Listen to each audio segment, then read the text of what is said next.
आणि मी social welfare डिपार्टमेंटमध्ये law officer म्हणून काम करते. मला जवळपास 2018 म्हणजे ऑलमोस्ट 5 वर्ष झाले होते. पाठीचा खूप त्रास होता. पाठीचा म्हणजे मी एकदा पडली होती आणि मला लागलं होतं टेलबोनला मला प्रॉब्लेम होता. त्याच्यानंतर तो असा वर गेला. 5 वर्षापासून भरपूर दवाखाने झाले, सगळ्या थेरपीज झाल्या. थेरपीज म्हणजे मी अकोल्याला जाऊन कपिंग थेरपी केली, ती खूप डेंजर प्रमाणाची होती, स्वरूपाची होती. ती सुद्धा करून आली. तेही करायचं मी डिसिजन घेतलं आणि ती केली, हिम्मत केली. सुजोग थेरपी केली, त्याच्यानंतर ॲक्युप्रेशर केलं, लेप लावला, दवाखाने झाले, सगळे ऑर्थो झाले, पण काही फायदा नाही. सुजोग थेरपीनी तात्पुरता आराम, त्याच्यानंतर कपिंग थेरपीनी 1-2 महिने आराम, असा प्रकार सुरू होता. शेवटी सगळं सोडून दिलं आणि सहन करणं सुरू केलं की सहन करा.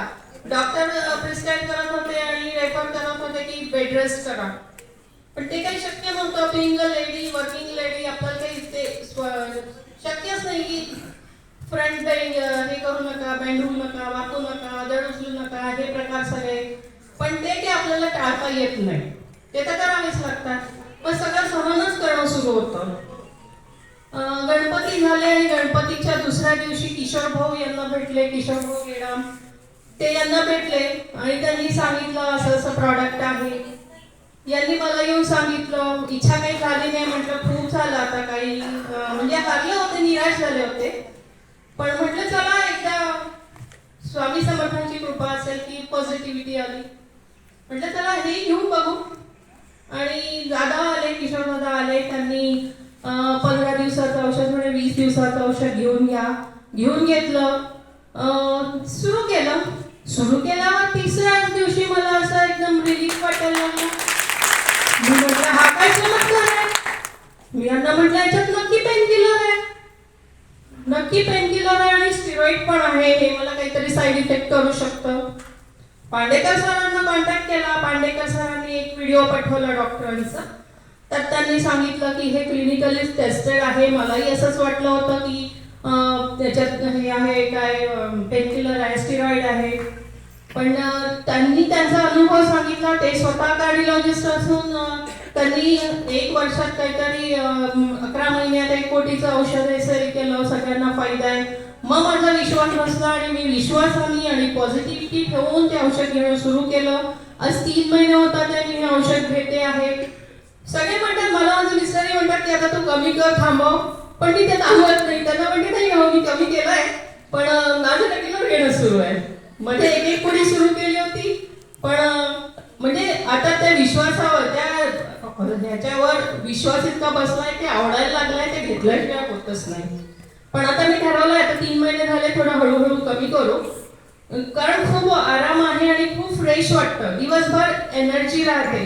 की गेल्या 5 वर्षात मी त्या त्रासाने एवढी ग्रस्त होती की मला कधी असं फ्रेश वाटलंच नाही.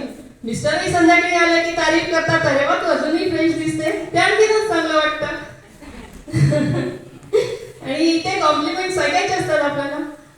ते सुरूच आहे. सोबत आता मी 7 वंडर पण सुरू केलाय, त्यांनी पण एकदम फ्रेश वाटतं. रिझल्ट खूप चांगले आहे आणि म्हणूनच आम्ही पण ते हे औषध प्रमोट करतो आहे. माझा भाऊ पण याच्यात इन्व्हॉल्व झालेला आहे. त्यांनी नागपूरला त्याचं काम सुरू केलेलं आहे. सगळ्यांना सक्सेस म्हणजे सक्सेस ऑर्थोचा सक्सेस सगळ्यांनाच आहे, सगळ्यांना खूप फायदा आहे. आणखी एक आमच्या मामांचं उदाहरण मी तुम्हाला सांगते. मामा आहे 78 इयर्स त्यांचं वय आहे आणि वजन आहे त्यांचं 92 kg. हेवी वजन आहे आणि खूप ऍक्टिव्ह होते आयुष्यात. ते टीचर होते, NCCचे होते आणि खूप ऍक्टिव्ह होते, सतत धावपळ हे ते. पण एकाएकी त्यांना पायाचा त्रास सुरू झाला. पायाचा त्रास इतका जास्त की ते म्हणत होते की मला काहीतरी खाऊन आता हे आयुष्य संपावं असं वाटतं, इतके निराश झालेले.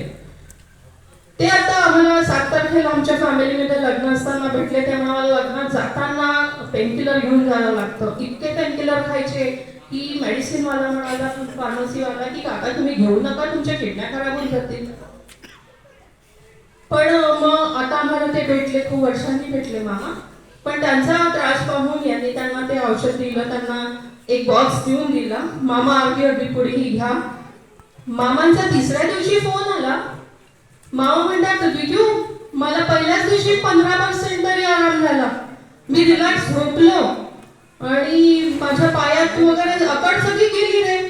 म्हणजे मी आजपर्यंत देवाला नाही म्हणलं विजू, पण मी तुझ्या पाया पडतो. इतके ते खुश आहे.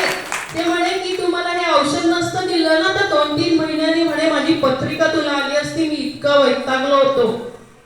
पत्रिका झाली असती म्हणे माझी, कारण बघा मी पूर्ण विचार केला होता की काही काहीतरी खाऊन मी हे सगळं संपवतो. तिसरा अनुभव सांगते मी. माझी पोळीवाली बाई आहे, तिची आई 4 वर्षापासून पायाच्या आणि त्रस्त आहे. तिने आपले कामही सोडले, तिने तिचे सगळे कामं मुलीला